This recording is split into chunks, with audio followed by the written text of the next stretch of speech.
Nous allons passer des moments importants dans la parole parce que je n'ai pas l'habitude de faire des directs. Je n'ai pas vraiment l'habitude de faire des directs. Mais j'ai eu vraiment à cœur de parler d'un sujet important. Un sujet particulier. Un sujet sur lequel beaucoup de chrétiens, beaucoup de prédicateurs tiennent les enfants du Seigneur dans la captivité. C'est le sujet sur la dîme. Sur la dîme. Écoutez un peu ça. Ce dimanche, il n'y aura pas culte. Soyez salués tous les Dolski. Alors c'est un communiqué épiscopal, un communiqué qui vient de toute la direction des cultes de la MRI. Le gouvernement a bien pensé et n'a pas fermé les églises, n'a interdit les grands rassemblements. Restez à la maison. Étant à la maison, n'oubliez pas de faire vos offrandes. Parce que ce confinement va faire que sur le plan mondial, beaucoup de personnes ne vont pas faire leurs offrandes. Et le diable aura eu raison de l'église. L'adoration ne se fait pas sans offrande. Nous mettons à votre disposition le numéro Orange Money, qui est celui de l'église, donc de l'assistante Madame Gras.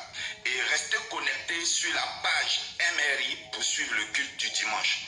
D'ici là, restez confinés, respectez les mesures d'hygiène. Une seule chose que vous ne devez pas avoir peur. Ennemis invisibles. Ok, très bien. Dernier point très important. Continuez à donner correctement vos dîmes et vos offrandes pendant ce temps. Continuez à donner. Si vous voulez que vos finances soient protégées pendant ces moments, suivez l'exemple d'Isaac dans Genèse chapitre 26. La Bible dit au verset 12 qu'il a semé dans le pays où Dieu l'a demandé de rester et il a récolté 100 fois plus. Continuez à payer vos dîmes. Continuez à donner des offrandes. Débrouillez-vous à trouver un moyen pour donner dans votre église locale. C'est extrêmement important. Vous pouvez donner par virement, vous pouvez donner par PayPal.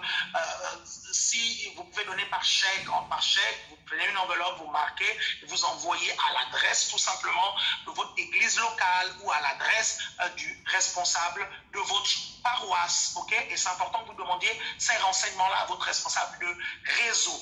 N'arrêtez pas, vous savez, quand vous arrêtez de faire toutes ces choses-là, vous montrez au diable qu'il a réussi à vous déstabiliser. Démontrez au diable qu'il ne vous déstabilisera pas et que c'est un menteur. Maintenant, pour ceux qui ont l'habitude de payer en espèces, faites tout simplement un acte prophétique. Faites ceci. Le dimanche, quand vous devez payer en espèces, vous prenez une enveloppe, vous prenez ce que vous voulez donner au Seigneur, vous marquez dans une enveloppe, vous fermez cette enveloppe et vous la mettez dans un coin. Le dimanche d'après, ou la réunion où on demande de faire les offrandes, vous prenez encore vos espèces, vous mettez dans une enveloppe, vous fermez et vous mettez dans un coin. Ok? Ainsi de suite. Ne touchez pas cet argent-là parce que cet argent, vous l'avez donné au Seigneur. C'est cet argent qui va garantir le transfert de fonds entre la banque du ciel et votre compte bancaire. C'est extrêmement important. Maintenant, le jour où le confinement est levé et qu'on se retrouve à l'église, vous prenez toutes vos enveloppes, ok? Vous prenez toutes vos enveloppes et je veillerai à ce que le dimanche à l'église, on puisse faire cette annonce-là correctement pour que ces personnes-là puissent bénéficier de la prière spéciale parce que en le faisant, en fait, vous montrez que vous êtes maître de votre argent et que l'argent n'est pas votre maître. Et vous allez me dire, mais où est le rapport? En fait, quand vous prenez par exemple 150 €, vous mettez dans une enveloppe, vous fermez, vous déposez à un endroit chez vous. Ok, vous prenez 300 €, vous mettez dans une enveloppe, vous dites ça c'est l'argent du Seigneur. Vous allez donner cela lorsque le confinement sera terminé. Vous mettez à côté. Sachez que quand certains besoins vont se présenter à hauteur de 450 €, parce que vous avez donné 150 € la première semaine, 300 € la deuxième semaine, vous devez démontrer à cet argent-là que vous êtes maître de cet argent, ok, et que ce n'est pas cet argent qui vous domine. L'argent que vous avez mis de côté, c'est l'argent du Seigneur. Donc, vous ne touchez pas à ça, ok?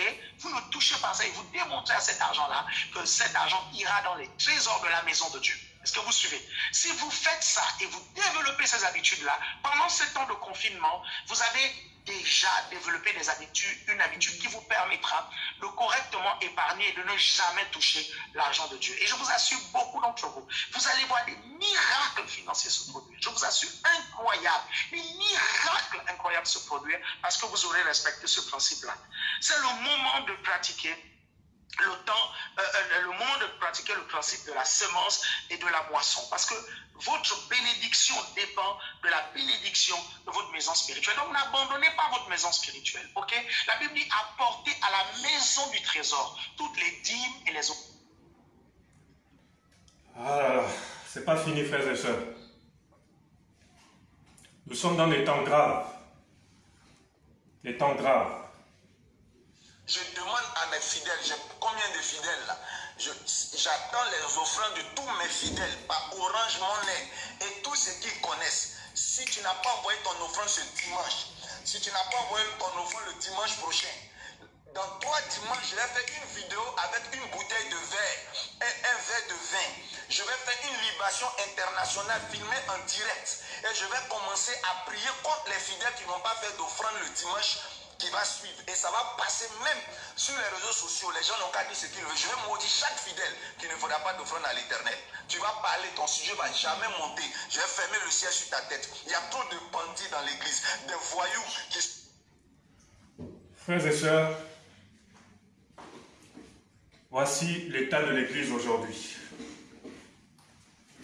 Voici l'état de l'Église en général aujourd'hui. Vous avez entendu tous ces pseudo-prédicateurs. En temps de crise, il y en a qui menacent certains frères et sœurs par rapport à la dîme, par rapport aux offrandes. Ils vont jusqu'à dire que si tu ne donnes pas ta dîme, si tu ne donnes pas ton argent, le ciel va être fermé. Ils vont jusqu'à dire que si tu ne donnes pas ton offrande, eh bien, Yahweh ne va pas agir dans ta vie. Mais c'est grave. C'est très grave. Église, ouvrez les yeux. Ouvrez les yeux. Aujourd'hui, on a conditionné la bénédiction de Yahweh par la fidélité à la dîme. Si tu es fidèle à la dîme, eh bien là, Dieu va te bénir. Yahweh va te bénir. La bénédiction dont parle la parole du Seigneur, Josué chapitre 1 nous dit que cette parole, que ce livre de la loi ne s'éloigne point de ta bouche. Médite-le jour et nuit. Médite-le jour et nuit afin que tu aies du succès dans tes entreprises. Le Seigneur dit heureux celui qui garde la parole et qui la met en pratique. Voici la bénédiction. La bénédiction est conditionnée par l'obéissance de la parole. Ce n'est pas par la fidélité à la dîme. Ceux qui vous le disent, ce sont des escrocs. La bénédiction est conditionnée par l'obéissance. Dans Deutéronome chapitre 28, Yahweh va parler aux enfants d'Israël. Il va leur dire, si vous mettez en pratique ma parole, si vous mettez en pratique mes commandements, c'est alors que vous serez bénis. C'est alors que je vous donnerai la supériorité sur les nations. Yahweh n'a pas dit, si tu es fidèle à la dîme, c'est alors que tu seras béni. Aujourd'hui, on dit, il faut être fidèle à la dîme et Dieu va te bénir. Yahweh va te bénir. C'est faux. Moi, je te dirais aujourd'hui, il faut mettre la parole du Seigneur en pratique et Yahweh te bénira. Dites la vérité au peuple que la dîme n'est plus d'actualité. Aujourd'hui, beaucoup donnent leur dîme parce qu'ils sont sous pression. Il y a la pression pastorale. Il y a des menaces de malédiction. Il y a des pressions qui sont faites sur beaucoup de chrétiens parce qu'on leur dit il faut être fidèle à la dîme si tu veux voir la bénédiction. C'est grave. Que quelqu'un me montre un seul passage où les apôtres ont pris la dîme de quelqu'un. Il n'y a pas. Que quelqu'un me montre un seul passage où les apôtres ont enseigné sur la dîme, où ils ont exigé aux chrétiens la dîme. Il n'y a pas. Au contraire, ils se sont dépouillés pour les autres. Paul dit que je n'ai pas, je ne vous ai pas dépouillé de quoi que ce soit, mais je me suis donné à vous. Paul dit, je n'ai mangé gratuitement le pain de personne. Je n'ai mangé gratuitement le pain de personne. Mais il dit, j'ai pourvu à vos besoins. Pourquoi? Parce que les apôtres, c'était des pères. Vous savez, la Bible dit, l'évangile, nous avons été édifiés sur le fondement des apôtres et des prophètes. Yeshua HaMashiach est la pierre angulaire. Ça veut dire que si tu veux savoir comment l'église doit fonctionner, Tu ne vas pas aller consulter Ésaïe, tu ne vas pas aller consulter Moïse, tu dois consulter les apôtres, parce que c'est eux qui ont le plan. Les apôtres n'ont pas enseigné sur la dîme. Ils n'ont pas dit aux chrétiens, payez vos dîmes, sinon vous serez maudits. L'église primitive fonctionnait avec des dons volontaires, avec la libéralité. Aucun apôtre ou prophète n'a pris la dîme de quelqu'un. La Bible nous dit dans Actes qu'ils vendaient tout ce qu'ils avaient en commun, les frères de l'église, et ils déposaient toutes ces choses aux pieds des apôtres qui les redistribuaient pour le besoin des pauvres. Parce qu'ils avaient des cœurs de père. Ils avaient des cœurs de père. Aucun pasteur, aucun apôtre dans la Bible n'a pris la dîme de quelqu'un. Il n'y a pas. Paul dit, je vous ai enseigné tout le conseil d'Élohim, tout le conseil sans rien cacher. Paul dit, je vous ai tout enseigné. Paul n'a pas enseigné sur la dîme. Concernant la dîme, il y en a qui vont dire, oui, la dîme existe avant la loi. Ok. J'aimerais te dire aussi, la circoncision existe avant la loi. J'aimerais te dire, le Shabbat existe avant la loi. J'aimerais te dire que le sacrifice des animaux à Yahweh existe avant la loi. Ma question maintenant que je te pose, pourquoi c'est la dîme que tu choisis pour mettre en pratique? Donc dans ce cas, tu peux aussi continuer à sacrifier des animaux. Donc sacrifier aussi des animaux. Fais aussi la circoncision. Tu vas me dire certainement, oui, moi je paye je donne ma dîme comme Abraham l'avait fait. Ok. La Bible nous dit dans Genèse chapitre 14, Genèse chapitre 14, c'est le premier endroit, le premier passage où on nous parle de la dîme. La première fois où les Écritures nous fait mention de la dîme. Cette dîme que Abraham, qui revenait d'une bataille, donc si vous lisez Genèse chapitre 14, à partir du verset 20-22 là-bas, il revenait d'une bataille, et ce butin de guerre qu'il a remporté, la Bible nous dit qu'il a donné sa dîme à Melchisédek. Et j'aimerais vous dire que la dîme que Abraham a donnée à Melchisédek, il a donné une seule fois. Une seule fois. Il n'y a plus un autre passage où on voit Abraham continuer à donner sa dîme. Il a donné une seule fois. Et ce n'était pas de ses propres biens. Ce n'était pas de ses propres biens. La dîme qu'Abraham a donnée, c'était un butin de guerre. Il a remporté une victoire contre plusieurs rois. Il a délivré Lot. Et maintenant, tout ce butin de guerre, la Bible dit qu'il a donné la dîme à Melchisédek, qui était un type, une image de Yeshua, de Christ le Messie. Sur les 175 années de sa vie, Abraham a donné une seule fois la dîme. Et Yahweh ne lui a pas ordonné de le faire. Il a donné volontairement et ce n'était pas de ses propres biens. Parce que la Bible nous dit dans le livre de Genèse chapitre 13 que Abraham était déjà riche en troupeaux, Abraham était déjà riche en biens, il était déjà riche. Donc la dîme qu'Abraham a donnée, ce n'était pas de ses propres biens. Il a donné une seule fois. Donc si tu veux donner la dîme comme Abraham a donné, comme il a fait, dans ce cas, donne une seule fois. Mais ce n'est pas fini. Fais tout pour que Melchisédek soit ressuscité, pour que tu puisses lui remettre cette dîme. Parce que Abraham l'a remis à Melchisédek, et une seule fois. Donc fais tout aussi pour, il faut que cette dîme que tu dois remettre, il faut dans ce cas, faire une guerre, essayer de ressusciter tous les rois avec qui Abraham a fait la guerre. Tu les ressuscites et tu refais une guerre avec eux. Et après avoir fait la guerre, tu prends le butin de guerre et tu vas donner cette dîme à Melchisédek. Et je te souhaite bon courage pour cela. Donc si tu veux appliquer la dîme selon Abraham, dans ce cas, tu pourras faire comme je t'ai dit, une seule fois. La dîme d'Abraham était spontanée, ce n'était pas une loi. C'était spontané. C'était spontané. Et la deuxième partie encore où on nous parle de la dîme, on voit avec Jacob, dans Genèse 28. Jacob va faire un vœu à Yahweh. Donc cette dîme que Jacob devait donner était conditionnée. Il va faire un vœu. Il va dire, si Yahweh me garde durant mon chemin, s'il me protège, s'il me donne à manger, s'il veille sur moi, je lui donnerai la dîme de tout ce qu'il me donnerait.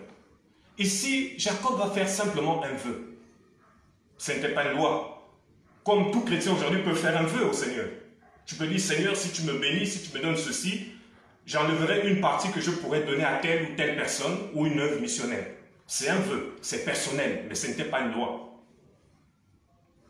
Ce n'était pas une loi. Donc la dîme d'Abraham et la dîme de Jacob étaient des dîmes spontanées. Et on ne voit pas là où Jacob a donné cette dîme à Yahweh, il a fait simplement un vœu. Et c'est maintenant à partir de Moïse, quand la loi est arrivée, c'est à partir de sous Moïse maintenant, que la dîme est devenue maintenant une institution, c'est-à-dire la dîme est devenue maintenant quelque chose à respecter parmi les enfants d'Israël. C'est à partir de Moïse. Et donc maintenant, avec les enfants d'Israël, il fallait maintenant respecter la dîme, il fallait maintenant appliquer, parce qu'elle était maintenant devenue une loi à appliquer. Et Yahweh tenait vraiment sur ces dîmes parmi les enfants d'Israël. Donc c'est vrai, quand on dit la dîme existait avant la loi, mais je vous ai fait comprendre qu'Abraham l'a donné une seule fois, il l'a plus refait. Jacob pareil. Si c'était une obligation, si Yahweh il tenait vraiment, il devait le faire constamment. Parce que tout ce qui devient obligation devient une loi, mais ils ne sont plus sous la loi. Tout ce qui devient une obligation, si tu te sens chaque mois obligé de prendre 10% de ton salaire, alors là, on revient sur la loi.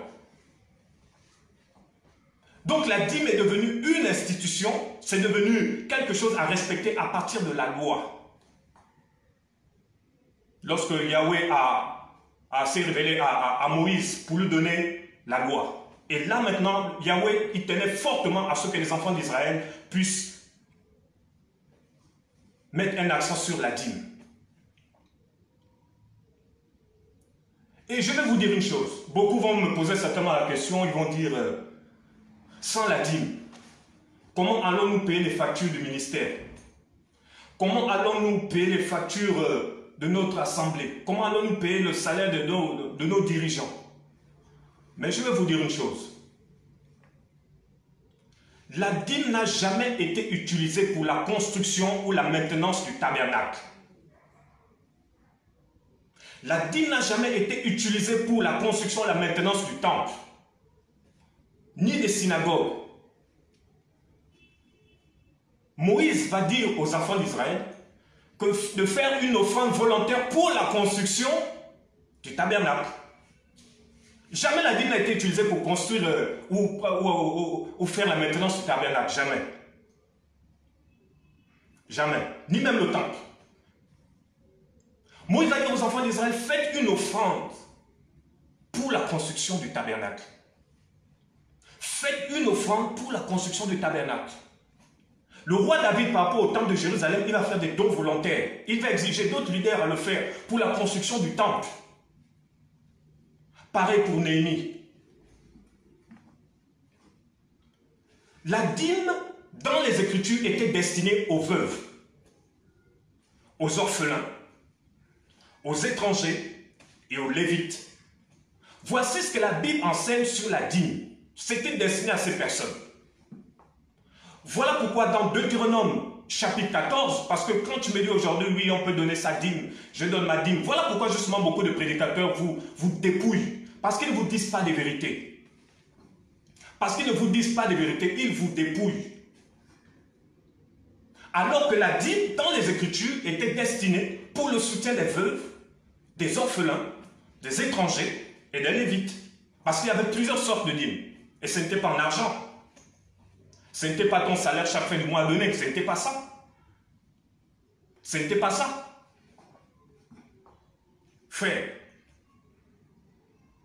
il y avait plusieurs sortes. Mais la question maintenant que je vais te poser, c'est quelle dîme donnes-tu dans ce cas? Puisque tu veux respecter toute la loi. Parce que justement la dîme était une pratique de la loi. Ça concernait uniquement Israël. La dîme était une pratique de la loi. Elle reposait sur la prêtrise, le sacerdoce lévitique. Il y avait plusieurs sortes de dîmes. Alors quelle dîme aujourd'hui donnes-tu? Quand des pasteurs vous disent apportez vos dîmes à la maison du trésor, j'aimerais leur poser la question, où se trouve la maison du trésor? J'aimerais que ces pasteurs me répondent. Où se trouve la maison du trésor? Quelle dîme doivent-ils vous apporter? Est-ce que vous êtes des Lévites? Parce que les Lévites, ils n'existent plus aujourd'hui. On va prendre Deutéronome chapitre 14, à partir du verset 22, qui va nous parler déjà d'une dîme, parce qu'il y a plusieurs sortes de dîmes. Deutéronome chapitre 14, verset 22, il est dit ici, tu lèveras la dîme de tout le produit de ta semence, de ce qui sortira de ton champ d'année en année. Et tu mangeras de l'endroit qu'il aura choisi pour y faire habiter ton nom, la dîme de ton blé, de ton vin et de ton huile, et les premiers-nés de ton gros et menu bétail, afin que tu apprennes à craindre toujours Yahweh, ton Elohim. Mais si le chemin est trop long pour toi, si tu ne peux pas les transporter parce que l'endroit choisi par Yahweh pour y faire habiter son nom est trop loin de chez toi, lorsque Yahweh, ton Elohim, t'aura béni, alors tu les convertiras en argent. Tu serreras cet argent dans ta main et tu iras à l'endroit que Yahweh, ton Elohim, aura choisi. Là, tu achèteras avec cet argent tout ce que ton âme désirera, des bœufs, des brebis, du vin et des liqueurs fortes, tout ce que ton âme demandera. Tu le mangeras devant Yahweh, ton Elohim, et tu te réjouiras, toi et ta famille. Tu n'abandonneras pas le Lévite qui sera dans tes portes, parce qu'il n'a ni portion ni héritage avec toi. Voici une dîme, cette dîme que beaucoup de pasteurs ne vous disent pas. Ici, il s'agit de la dîme que les Hébreux, que les Juifs mangeaient, consommaient eux-mêmes. Donc ça veut dire qu'il y a une dîme aussi qui doit te revenir. Dans Deutéronome 14, 22, ici, il s'agit de la dîme que les Juifs eux-mêmes consommaient. Le Seigneur dit que chaque année, tu prendras tout ce qu'aura produit ta semence et tu iras manger tout cela à Jérusalem pendant les fêtes bibliques. Et Yahweh dit maintenant, si Jérusalem, le chemin, le lieu est loin de chez toi, ben le Seigneur dit, vends cette dîme et avec cet argent, tu vas à Jérusalem, au temple, et tu vas acheter tout et tu vas te réjouir. Donc le Seigneur dit clairement ici, alors, verset 25, alors tu les convertiras en argent, tu serreras cet argent dans ta main. Vous voyez ce qu'il dit aux Hébreux? Parce qu'il faut comprendre que beaucoup faisaient de l'agriculture. Beaucoup faisaient de la ferme. Parce que la dîme, c'est ça. Il s'agissait de tout ce qui est production agricole. Parce qu'il y avait aussi la dîme du gros et du menu bétail. La dîme du bétail et la dîme des produits de la terre. Donc, c'est-à-dire, parmi les enfants d'Israël, il y avait des agriculteurs. Parmi les enfants d'Israël, il y avait des fermiers. Donc, chaque année, il fallait prendre un dixième de leur production, chaque année, et ils devaient aller consommer toutes ces choses pendant les fêtes à Jérusalem, les fêtes bibliques. Et là, le Seigneur dit, si le chemin est trop long, si la distance est loin, il dit dans ce cas, vends tout ce que tu as. Tu les convertiras en argent. Mais, regardez un peu. Il dit, tu les convertiras en argent. Vous voyez que les enfants d'Israël, ils n'ont pas gardé cet argent, mais ils sont allés plutôt acheter. Ils sont plutôt allés acheter tous ces produits du côté de Jérusalem. Donc vous voyez que la dîme n'a rien à voir avec l'argent, puisque avec l'argent qu'ils avaient, les Hébreux, ben Yahweh leur dit, avec cet argent, va acheter autre chose. Va acheter les produits du côté de Jérusalem avec cet argent. Donc on comprend que la dîme n'a rien à voir avec l'argent.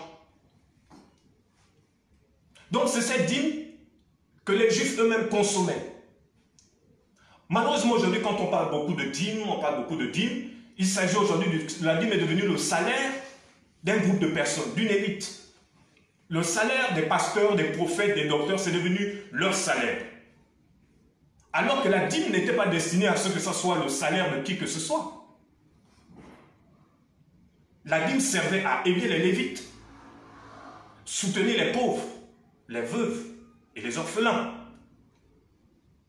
Voilà à quoi ça servait. Donc il y avait une dîme qui te revenait. Donc allez aussi dire à ceux qui vous dirigent que moi aussi j'ai droit à une dîme. Parce que Deutéronome chapitre 14, à partir du verset 22, nous dit qu'il y avait une dîme que les Hébreux eux-mêmes consommaient. Et l'autre sorte de dîme aussi, c'est la dîme qui revenait aux étrangers, aux pauvres, à la veuve et à l'orphelin. On le voit toujours dans Deutéronome chapitre 14, à partir du verset 28, il nous dit, au bout de 3 ans, tu feras sortir toutes les dîmes de tes produits de cette année-là et tu les déposeras dans tes portes. Alors le Lévite, qui n'a ni portion ni héritage avec toi, l'étranger, l'orphelin et la veuve qui seront dans tes portes, viendront, mangeront et se rassasieront, afin que Yahweh, ton Elohim, te bénisse dans toute l'œuvre que tu feras de tes mains.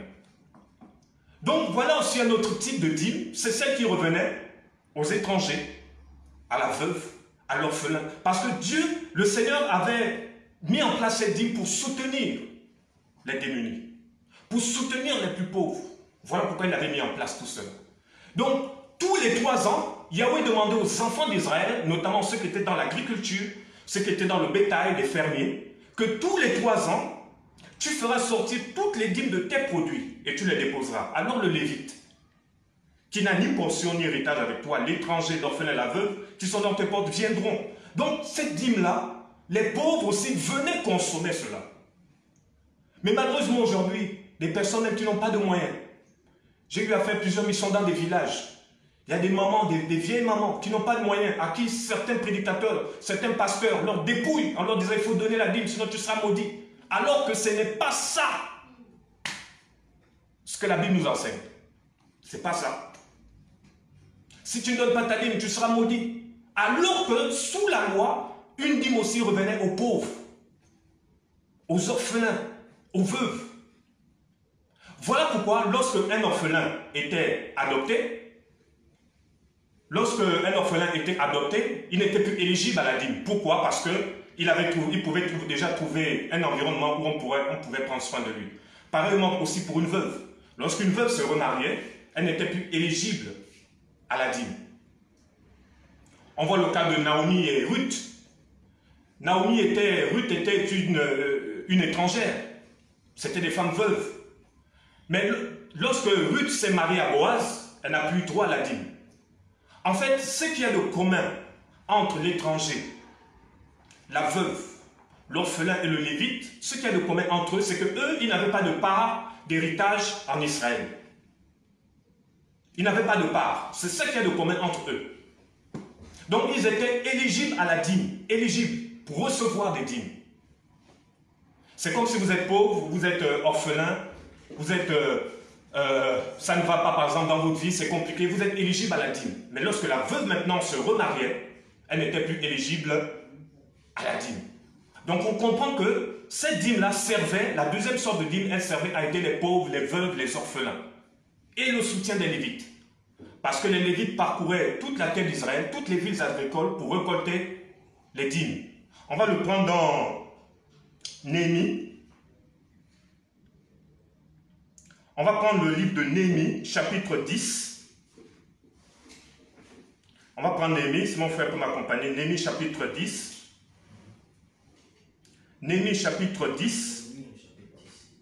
On va prendre à partir du verset 38. Néhémie, le chapitre 10, à partir du verset 38. Le prêtre, fils d'Aaron, sera... Néhémie, chapitre 10, verset 38. Il est dit ici, ça va, je vais lire. D'apporter les prémices de notre pâte, nos offrandes, les fruits de tout arbre, le vin et l'huile aux prêtres, dans les chambres de la maison de notre Elohim, et la dîme de notre terre aux Lévites. Et que les Lévites prendraient les dîmes dans toutes les villes agricoles. C'est là où je voulais en venir. Dans toutes les villes agricoles. Donc les Lévites devaient parcourir toutes les villes agricoles pour recevoir les dîmes. Chaque 3 ans. Parce que cette dîme-là revenait aussi aux Lévites. Donc vous voyez un peu ces deux sortes de dîmes. Cette première dîme que les Juifs eux-mêmes consommaient pendant les fêtes bibliques. Et cette deuxième dîme qui était destinée aux pauvres, aux veuves, aux orphelins, aux Lévites. Donc les Lévites parcouraient toutes les villes d'Israël. Les villes agricoles pour prendre les dîmes. Parce que ça leur servait de salaire. On va prendre le livre de Nombres aussi. Tu peux m'accompagner mon frère? Le livre de Nombres. Nombres chapitre 18 à partir du verset 21. Nombres chapitre 18 à partir du verset 21. Je donne comme possession aux fils de Lévi toutes les dîmes d'Israël pour le service auquel ils sont employés, le service de la tente d'assignation. Je donne comme possession aux fils de Lévi toutes les dîmes d'Israël. Voilà pourquoi Néhémie 10:38 nous dit que les Lévites parcouraient toutes les villes agricoles pour récupérer les dîmes. Donc il y avait aussi une dîme qui revenait aux Lévites, qu'ils prenaient sur le peuple. Parce que les Lévites, ils travaillaient dans la prêtrise, dans le sacerdoce. Donc, c'était un peu leur salaire. C'était leur salaire. Donc, vous voyez, c'est deux sortes de dîmes.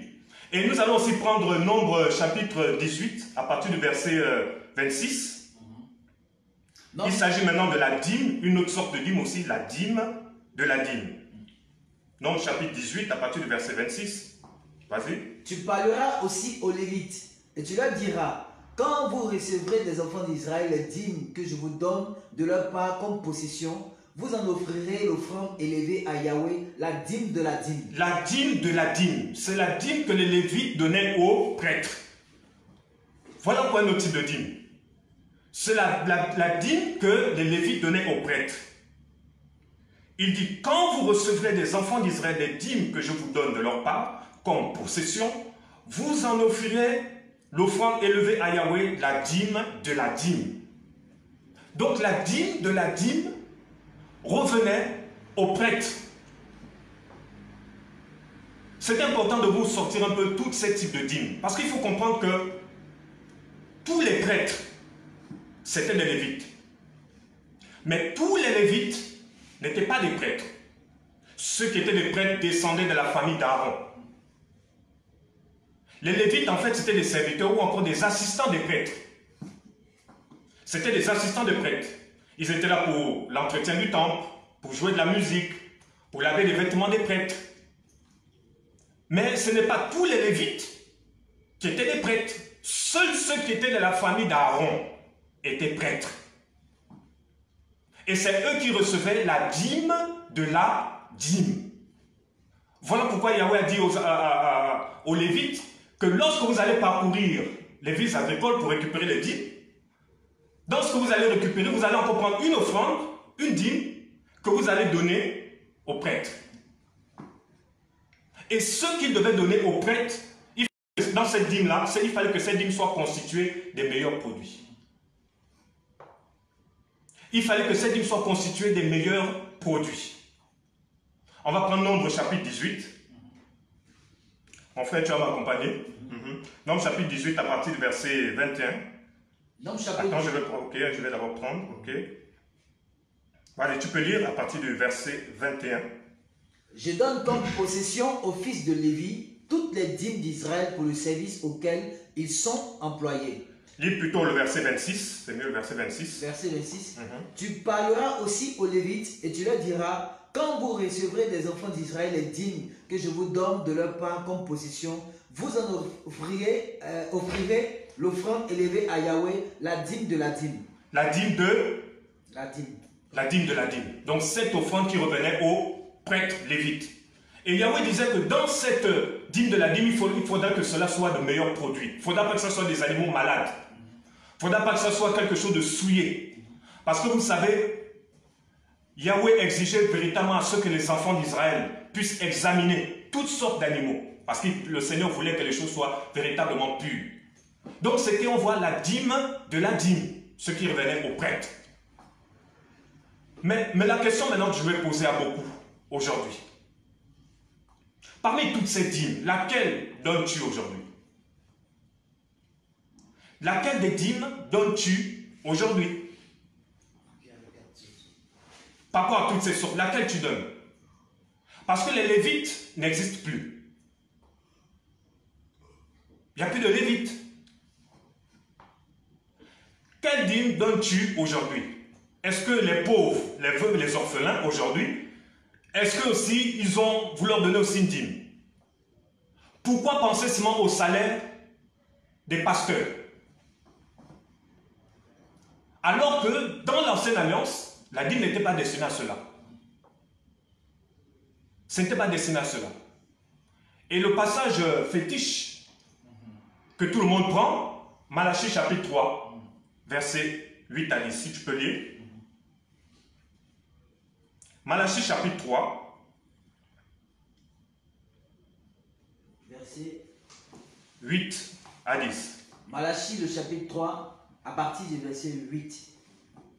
Un être humain peut-il tromper Elohim? Car vous me trompez et vous dites, en quoi t'avons-nous trompé?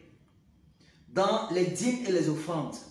vous êtes maudits, la malédiction est sur vous parce que vous me trompez, vous, toute la nation. Apportez, vas-y, continue. Apportez toutes les dîmes au magasin afin qu'il y ait de la provision dans ma maison. Éprouvez-moi à ce sujet, dit Yahweh Sabaoth, et si je ne vous ouvre pas les écluses des cieux, et si je ne réponds pas en votre faveur la bénédiction jusqu'à ce qu'il n'y ait plus assez de place. Voici le passage que beaucoup utilisent, beaucoup de prédicateurs. Apportez à la maison du trésor toutes les dîmes, afin qu'il y ait de la nourriture dans ma maison. Tous ceux qui disent, qui utilisent ce passage, j'aimerais leur poser la question. Où se trouve la maison du trésor? Dans ce passage, Yahweh ne s'adresse pas au peuple, mais il s'adresse aux Lévites, aux prêtres. Voilà pourquoi si vous lisez tout le livre de Malachie, Yahweh s'adresse beaucoup plus aux prêtres, il fustige leur comportement. On va prendre par exemple Malachie chapitre 1 à partir du verset 6. Malachie chapitre 1, à partir du verset 6, tu peux lire. Un fils honore son père et un serviteur son seigneur. Si donc je suis père, où est l'honneur qui m'appartient? Et si je suis seigneur, où est la crainte qu'on a de moi? Continue. Où est la crainte qu'on a de moi? Dit Yahweh Sabaoth, à vous prêtres qui méprisez mon nom et qui dites en quoi avons-nous méprisé ton nom? En quoi, là on comprend déjà que Yahweh s'adresse à qui? Aux prêtres. Aux prêtres, aux Lévites. Continue. Verset 7. Verset 7. Vous présentez sur mon autel du pain souillé. Vous présentez sur mon autel du pain souillé. Ok? Et vous dites, en quoi t'avons-nous profané? C'est en disant, la table de Yahweh est méprisable. Verset 8. Quand vous présentez une bête aveugle pour la sacrifier, n'est-ce pas mal? Quand vous en présentez une boiteuse ou malade, n'est-ce pas mal? Présente-la à ton gouverneur, te recevra-t-il favorablement, dit Yahweh Sabaoth. Amen. Donc dans le livre de Malachie, Yahweh s'adresse beaucoup plus aux Lévites, aux prêtres, parce qu'il y avait de la corruption. Voilà pourquoi il dit au verset 8, Malachie 1, verset 8, quand vous présentez une bête aveugle pour le sacrifice, n'est-ce pas mal? Donc il présentait les bêtes aveugles sur l'autel, en fait. Il présentait des bêtes malades, alors que Yahweh les reprochait cela. Donc dans la dîme de la dîme que les prêtres lévites recevaient, il y avait des animaux malades, il y avait des choses impures. Yahweh va leur faire la reprimande. Il dit, quand vous présentez une bête aveugle pour les sacrifier, n'est-ce pas mal? N'est-ce pas mal? Donc on comprend que Yahweh est en train de fustiger les prêtres et non le peuple. Donc ces pasteurs-là, ces prédicateurs qui vous font la guerre sur Malachie 3.10, dites-leur en fait que Yahweh en fait les réprimande, puisqu'ils se prennent pour des lévites. On va prendre maintenant Malachie chapitre 2. On est toujours sur Malachie, avant de revenir à Malachie 3.10. À partir du verset 1. Or maintenant, c'est à vous, prêtres, que s'adresse ce commandement. C'est à vous, prêtres, que s'adresse ce commandement. Ok? Si vous n'écoutez pas et que vous ne preniez pas à cœur de donner gloire à mon nom, dit Yahweh Sabaoth, j'enverrai sur vous la malédiction. Ah là là, on va mieux comprendre maintenant Malachie 3.10. Donc, Yahweh dit ici aux prêtres, j'enverrai sur eux quoi? La malédiction. La malédiction. Il s'adresse aux prêtres toujours. Parce qu'ils étaient dans la corruption. Parmi les offrandes qu'il fallait donner, les dîmes, ils prenaient le meilleur bétail, et le bétail qui était maintenant malade, une autre partie, ils le donnaient à Yahweh. C'est ce qui se passait. C'est ce qui se passait. Voilà pourquoi justement le péché des prêtres retombait sur la nation. Vous comprenez maintenant pourquoi Yahweh il menaçait de malédiction toute la nation. À cause de ce qui se passait parmi les Lévites. Ok, tu continues. Au verset suivant. Verset 3. Verset 3. Voici, je détruirai vos semences et je répandrai les excréments de vos victimes sur vos visages, les excréments de vos fêtes, et on vous emportera avec eux. Voici, je détruirai vos semences et je répandrai les excréments de vos victimes sur vos visages. Voilà comment Yahweh fait ce reproche aux Lévites. Voilà comment ils sont menacés de malédiction, de jugement. Donc quand ces prédicateurs vous disent que si tu ne donnes pas ta dîme, tu seras maudit, ils n'ont rien compris. Là, Yahweh ne s'adressait pas à nous, il ne s'adressait pas à l'église. Il s'adressait ici aux prêtres corrompus, aux lévites corrompus. Voilà ce que nous dit Malachie, chapitre 2. Donc Yahweh a fait cette menace par rapport à eux. Voilà pourquoi il avait promis dans Malachie 3.3, tu peux lire Malachie chapitre 3, verset 3. Il sera assis, Malachie chapitre 3, le verset 3, il sera assis comme celui qui raffine et purifie l'argent. Il purifiera les fils de Lévi, il les épurera comme l'or et l'argent, et ils présenteront à Yahweh des offrandes avec justice. Dans Malachie 3.3, Yahweh maintenant va promettre le Messie pour venir mettre fin à cette corruption, pour venir apporter le jugement. Voilà dans Malachie 3.3, Yahweh fait la promesse maintenant de Mashiach. Donc, Malachie 3, on revient à Malachie chapitre 3, verset 8. Tu vas relire. Verset 8. Un être humain peut-il tromper Elohim? Car vous me trompez et vous dites, en quoi t'avons-nous trompé? Dans les dîmes et les offrandes. Vous êtes maudits, la malédiction est sur vous parce que vous me trompez, vous, toute la nation. Vous me trompez, vous, toute la nation. Donc Yahweh a menacé de malédiction ses prêtres lévites. Ces prêtres lévites, ce n'est pas le peuple. On va revenir dans Malachie chapitre 2, 7 à 9. Malachie chapitre 2, 7 à 9. Car les lèvres du prêtre doivent garder la connaissance, et c'est de sa bouche qu'on demande la Torah, parce qu'il est un messager de Yahweh Sabaoth. Mais vous êtes détournés de ce chemin, vous en avez fait trébucher beaucoup par le moyen de la Torah, et vous avez corrompu l'alliance de Lévi, a dit Yahweh Sabaoth. Voilà comment Yahweh parle aux prêtres. Il dit, car les lèvres du prêtre doivent garder la connaissance, et c'est de sa bouche qu'on demande la Torah, parce qu'il est un messager de Yahweh. Donc Yahweh nous montre aussi combien de fois les prêtres devaient être des modèles. Ils devaient être des exemples.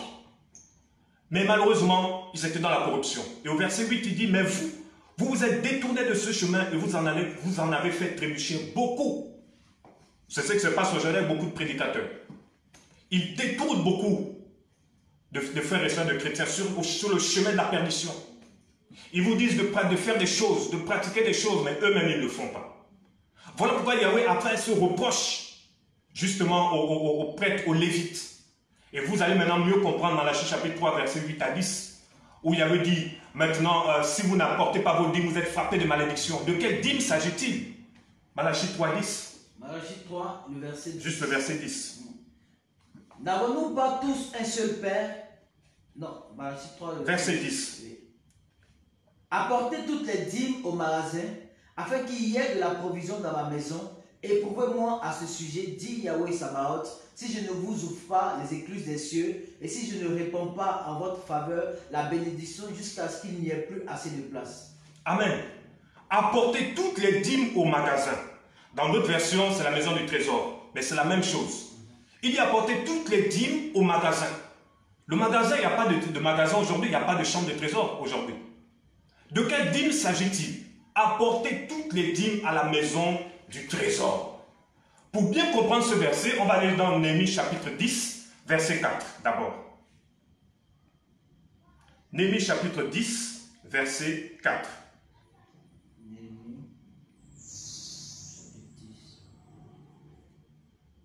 On va prendre le livre de Néhémie chapitre 10 au verset 4. Si tu as trouvé, tu peux lire. Apportez à la maison du trésor toutes les dîmes. Mais de quelle dîme? De quelle dîme s'agit-il? De quelle dîme s'agit-il? Néhémie chapitre 10. Tu peux donc prendre Néhémie chapitre 10, verset 38. Verset 38, oui. Le prêtre, fils d'Aaron, sera avec les Lévites lorsque les Lévites paieront la dîme. Et les Lévites apporteront la dîme à la maison de notre Elohim, dans les chambres de la maison où sont les magasins. D'apporter les prémices de notre pâte, notre offrande. Et les Lévites, vas-y redis, et les Lévites. Et les Lévites apporteront la dîme de la dîme à la maison de notre Elohim, dans les chambres de la maison où sont les magasins. Les Lévites apporteront quoi? La dîme, de la dîme dans les chambres de la maison du trésor. Yahweh réclamait que les Lévites refusaient de donner. Ils volaient. Ils étaient dans la corruption. Voilà pourquoi on a lu tous ces passages de Malachie. Ou si vous lisez le livre de Malachie, vous allez vous rendre compte que Yahweh faisait beaucoup de reproches aux prêtres lévites. Donc, apporter à la maison du trésor toutes les dîmes. Il s'agit de la dîme que les Lévites devaient donner aux prêtres. Cette dîme-là, les Lévites les gardaient. Parfois, ils donnaient, mais quand ils donnaient cette dîme-là, il y avait des choses impures. Parce que cette dîme-là devait être constituée des choses pures. Des très bonnes choses, mais c'était le contraire. Donc, on comprend maintenant, Malachie 3.10.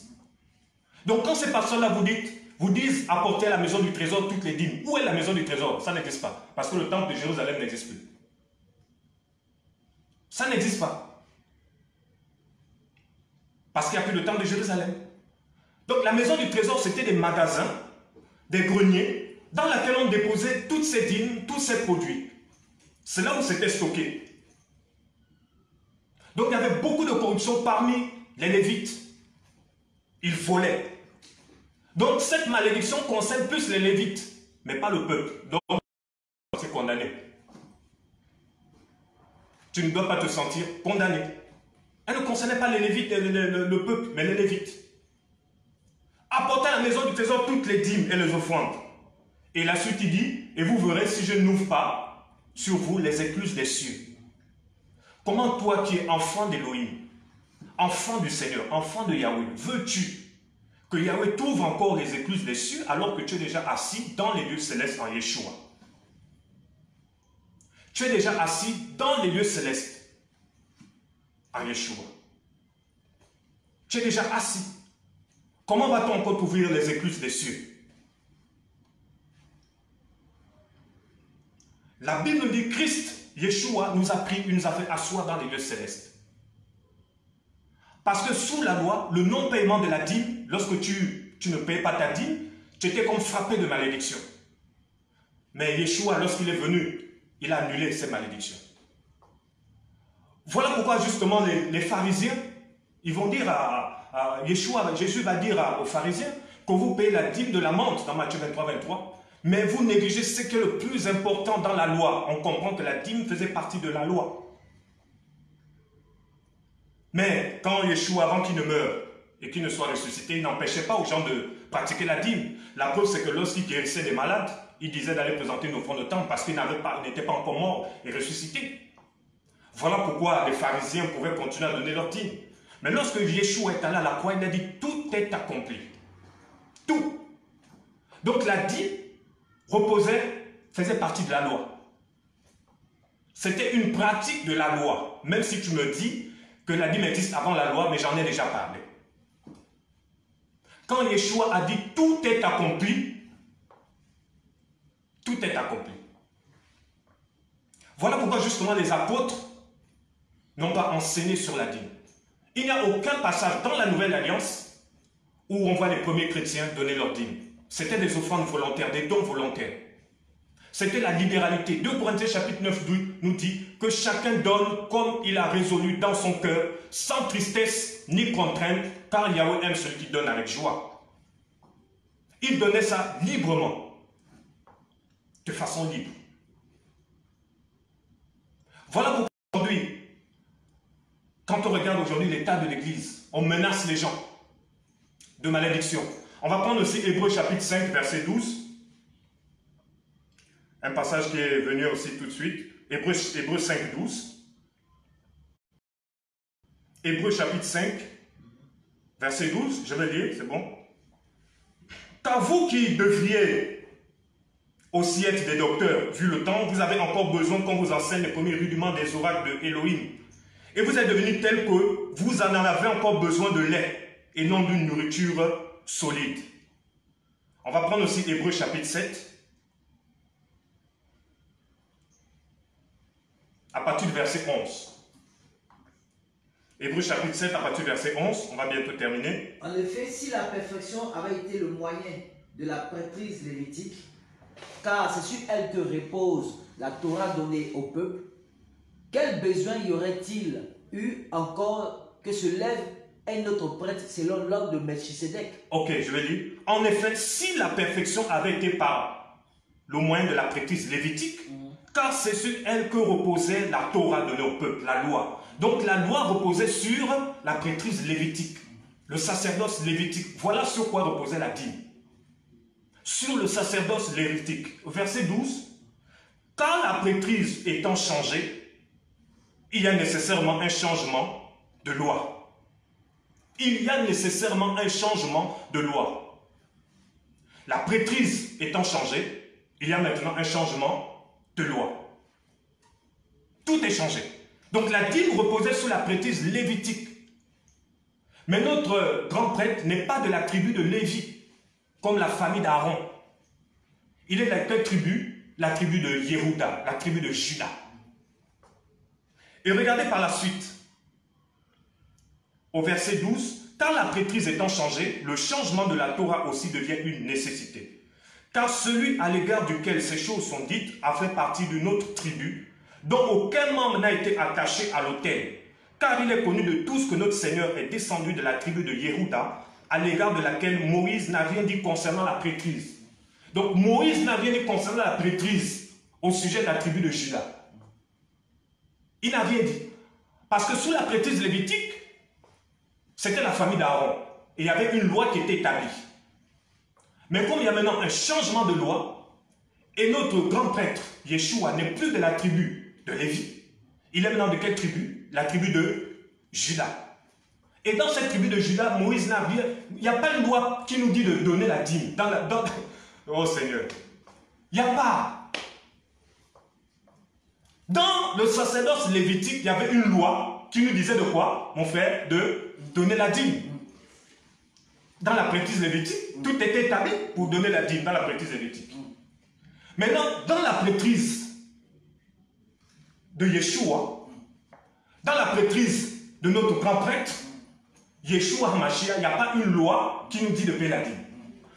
Parce que même Moïse dit, il n'a rien dit concernant cette tribu-là, par rapport à l'autel. Parce que lui connaissait seulement pour les Lévites. Mais pour la tribu de Yehuda, il ne connaissait pas. Pour la tribu de Juda, Moïse n'a rien dit. Donc quand tu continues à payer ta dîme, c'est que tu es encore dans l'autre prêtrise, là où Moïse a parlé. Mais nous, on est dans une prêtrise où Moïse n'a rien dit. Parce que là, c'était plus à son niveau. Est-ce qu'on peut d'abord acclamer là? Parce que c'est... Non, c'est terrible. Verset 13. Car celui à l'égard duquel ces choses sont dites a fait partie d'une autre tribu, dont aucun membre n'a été attaché à l'autel.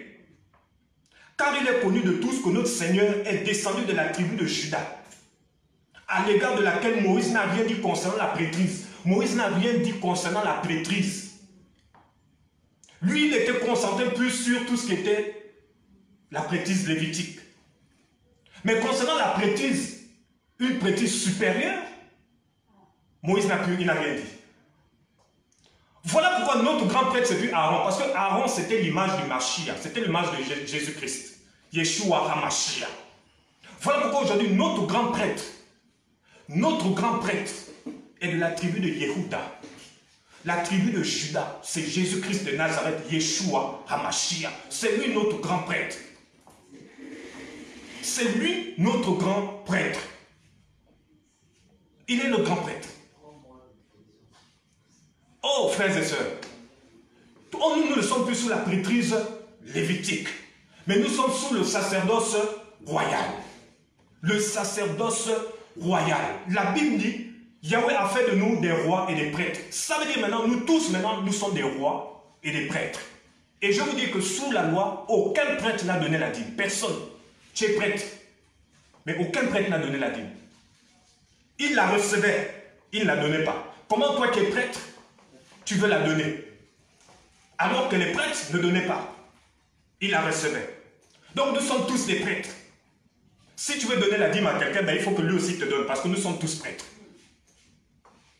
Donc nous sommes dans un sacerdoce plus glorieux. le sacerdoce royal. Parce que notre grand maître, notre grand prêtre, Yeshua HaMashiach, est de la tribu de Juda. Donc tu n'es plus lévite, tu es judéen. Tu es judéen. Comment veux-tu être béni alors que Yahweh t'a déjà béni de toute bénédiction spirituelle dans les lieux célestes? Toute bénédiction dans les lieux célestes. Yahweh t'a déjà béni. Il y en a qui disent, si tu ne donnes pas ta dîme, tu ne seras pas béni. Mais avant même que tu ne donnes la dîme, avant même que tu ne donnes quoi que ce soit, mais Yahweh t'a déjà béni. Parce que la bénédiction, c'est la mise en pratique de la parole. Ce n'est pas la fidélité à la dîme qui va t'amener au ciel. C'est pas ça. Donc tous ces pasteurs qui vous réclament la dîme avec Malachie 3.10, dites-leur que Malachie 3.10 ne parle pas au peuple, ça s'adresse aux prêtres, aux lévites, parce que tout le livre de Malachie, si vous lisez à partir de Malachie 1 jusqu'à Malachie 4, Dieu est en train il est en train de réprimander les prêtres, lévites, et non le peuple. Et il y en a qui disent aujourd'hui les pasteurs ont remplacé les lévites, c'est faux. Toi tu es un prêtre aussi. Tu es un sacrificateur. Donc voilà pourquoi la nouvelle alliance, dans la nouvelle alliance, ce sont des offrandes, des dons volontaires. Et pourquoi aujourd'hui la dîme devient le salaire de beaucoup de prédicateurs? Ben ça vient de l'héritage catholique. Au 5e siècle, l'église catholique a tout changé concernant la dîme. Ils ont dit désormais maintenant la dîme va être maintenant le salaire du clergé. Ça ne va plus être destiné aux pauvres, aux veuves, aux orphelins. Ça va être maintenant le salaire du clergé. Voilà comment les choses ont été, comme on dit, gâtées. Donc, toutes ces fois où tu donnes ta dîme à un homme, à un pasteur, tu es simplement en train de perpétuer une tradition qui date depuis le 5e siècle. Parce que la dîme n'était pas destinée à cela. Paul dit, mon salaire, c'est de prêcher l'évangile gratuitement. Un véritable appelé du Seigneur, celui que Yahweh a appelé, il compte d'abord sur le Seigneur. Il compte d'abord sur le Seigneur. Je ne dis pas qu'on ne doit plus donner de l'argent pour soutenir une œuvre. Je ne dis pas qu'on ne doit plus donner de l'argent pour soutenir une œuvre missionnaire ou quelqu'un, je ne sais pas. Mais sous la nouvelle alliance, tu dois être libre de le faire. Selon tes moyens. Selon ce que tu as. Il n'y a plus de contraintes. Si tu as de l'argent, tu peux dire Seigneur, dis-moi ce que je vais faire avec cet argent. Tu payes les factures à la maison, tu peux aider ton frère et ta soeur, tu peux aller soutenir les veuves, les orphelins, tu peux soutenir l'œuvre missionnaire. Voilà à quoi ça sert, dans la liberté. Mais lorsqu'on vous menace, on vous dit il faut donner votre dîme, il faut s'aimer. Plus tu sèmes, Dieu va augmenter ton argent. Plus tu sèmes, ton entreprise va prospérer. Il y en a qui disent même que depuis qu'ils donnent leur dîme, leurs affaires marchent. Mais laissez-moi vous dire, beaucoup de païens ont des entreprises. Ils n'ont pas Jésus, ils n'ont pas le Seigneur, mais leurs affaires marchent. Ils ne donnent pas leur dîme. La bénédiction dépend de ton attachement, de ta consécration, de la mise en pratique de la parole. Offrande volontaire, que chacun donne comme il a résolu dans son cœur. Si un prédicateur te menace parce que tu dois donner une offrande, ce prédicateur est un voleur. Parce que la dîme, la dîme dans l'ancienne alliance était destinée aux veuves, aux pauvres, aux veuves, à l'étranger, à l'orphelin et aux lévites. Voilà à quoi ça servait. La dîme n'était pas le salaire mensuel. Ce n'est pas d'un pasteur. Aucun apôtre n'a pris la dîme. L'apôtre Paul dit, je vais terminer par ça, Actes chapitre 20. Actes chapitre 20, à partir du verset 30. Actes chapitre 20. Tu peux lire à partir du verset 27. Okay. Car je vous ai annoncé tout le conseil d'Élohim, sans en rien cacher. Prenez donc garde à vous-même et à tout le troupeau parmi lequel le Saint-Esprit vous a établi surveillant. Verset 33. Verset 33. Je n'ai désiré ni l'argent, ni l'or, ni le vêtement de personne. Mais vous savez vous-même que pour mes besoins et pour ceux qui étaient avec moi, ces mains y ont servi. Verset 33, Paul dit, je n'ai désiré ni l'argent, ni l'or, ni le vêtement de personne. Paul dit, je n'ai pas désiré votre argent. Il dit, ce n'est pas votre argent que je cherche, ce n'est pas vos biens, mais c'est vous. C'est vos âmes. Il dit, je n'ai désiré ni l'argent, ni l'or, les vêtements de personne. Mais vous savez vous-même que pour mes besoins et pour ceux qui étaient avec moi, ces mains y ont servi. Donc Paul dit que ces mains ont servi à aider. un véritable appelé du Seigneur, il va plus se donner pour les autres. Il a un véritable appelé du Seigneur, il doit se donner pour les autres. Il doit dépenser pour les autres. Tu dois te dépouiller pour les autres. Tu ne dois pas menacer les gens en pleine crise sanitaire. Tu appelles les gens au téléphone, vous envoyez les comptes, les numéros Orange Money pour dire envoyez vos offrandes, envoyez vos dîmes. Ça, c'est de l'arnaque. Ça, c'est de l'arnaque. Parce que les apôtres n'ont pas fonctionné comme ça. Ils n'ont pas dit aux chrétiens, envoyez vos dîmes et vos offrandes. Ils prêchaient la sanctification, ils prêchaient le retour à Yeshua Mashiach. Ils prêchaient, ils disaient, Yeshua revient, sanctifiez-vous. C'est ça le message, sanctifie-toi. Voilà le message que les Paul prêchaient. Ils disaient, dépouillez-vous des œuvres de la chair. Dépouillez-vous des œuvres de la chair. Préparez-vous, sanctifiez-vous, sanctifiez-vous, sanctifiez-vous, sanctifiez-vous.